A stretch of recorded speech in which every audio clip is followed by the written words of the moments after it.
Hey guys, this is Miss Casey. We're going to talk about some of the vocabulary that you're going to be reading in your next section of your social studies book. Right now you have your Cornell notes in front of you. It looks just like this. And so your job is to just watch the video, which you've already accessed through Google Classroom. And as you're watching, feel free to pause whenever you need to listen to something again or to write down a definition or a note. So your notes go over here on the right-hand side. Keep them short and simple. Lastly, if you already know a word, just put the definition down and move on. So feel free to fast forward if there's something in the presentation that you already know. Okay, the way this is set up is you've got the vocabulary word or the topic up here, and it's used in a sentence over here. Sometimes the sentences don't actually match the picture, so they're not always connected. And then a picture that helps you remember what the word means. And the first word is moral. To be moral means to be concerned with the principles of right or wrong behavior. So this is a somewhat universal person who's known for their moral behavior, the Dalai Lama. But I picked this picture because if you look at all of the words in the background, they all relate to somebody who is moral. Sometimes you hear the phrase moral compass, which means that a person has a sense of what direction they should take in order to do the right thing. The next word is one of the phrases in your book. It's pronounced Tejano. Somebody who is described as Tejano is of Mexican descent, but lives in the southern part of Texas. So this map is perfect for picturing that. The people of Mexican descent in southern Texas, referred to as Tejanos, created my favorite type of food, Tex-Mex. So you might have heard that phrase. It's pretty popular in advertising and in the restaurant business, and that is what it refers to, this section of the land, people who are of Mexican heritage but live in southern Texas. Charismatic. Charismatic means to have compelling charm that inspires devotion in others. So this is a familiar figure, Martin Luther King Jr. You can see not only are people wanting to listen to what he has to say, you can see the huge crowd. And here's your sentence. Martin Luther King Jr. was a charismatic leader who was able to inspire millions of people to work together toward improving civil rights in the United States. Assert. To assert means to state a fact or a belief confidently and forcefully. When you guys were studying women's rights earlier in the year, some of you came across this picture of Rosie the Riveter, which was a famous poster back in World War II, and it was related to this word assert. During World War II, women asserted the idea that they were ready and able to take on jobs that were previously done only by men. Resent. I wanted to point out some word wizard roots here. Re means back again, and sense or scent means to feel. So when you put those together, this word literally means to go back again and feel something. So this is a kind of famous saying. It says resentment is like drinking a glass of poison and waiting for your enemies to die. So it means you might be feeling something, but it's only hurting you. It's not necessarily hurting the person or situation that you feel resentful about. Sometimes kids resent when their parents give them rules to follow, but in their hearts, they know that their parents mean the best. Okay, the next word is dictator, and another word wizard root, D-I-C-T, which means to say.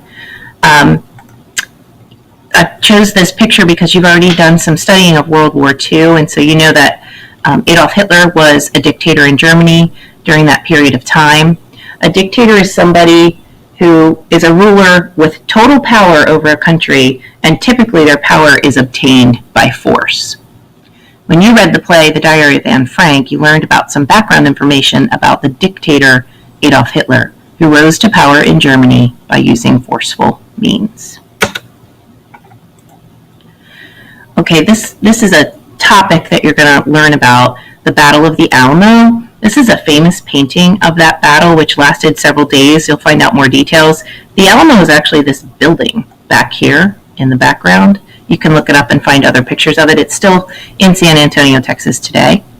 Most people have heard the phrase, "Remember the Alamo," but not many people know that the Alamo was originally a Spanish mission, which is a church, and only later became a fort. General Santa Anna, that's another one of the topics that you'll have. He's referred to as President General Antonio Lopez de Santa Anna. That's his whole name. He was sometimes called the Napoleon of the West because he fought to defend Royalist New Spain and then fought for Mexican independence. Abandon. Abandon is a word that has multiple meanings. You can use it several different ways.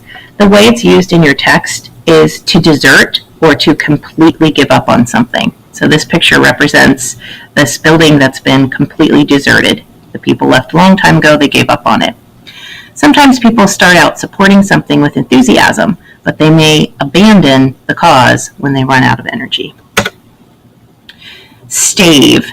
Stave is a word you don't hear very often. To stave means to avert or delay something bad or dangerous. So I chose this picture of sandbags. They fill bags with sand and use them to slow down floodwaters when a hurricane or something like that happens. Sandbags help to stave off the floodwaters from rising too quickly during a hurricane. The Lone Star Republic.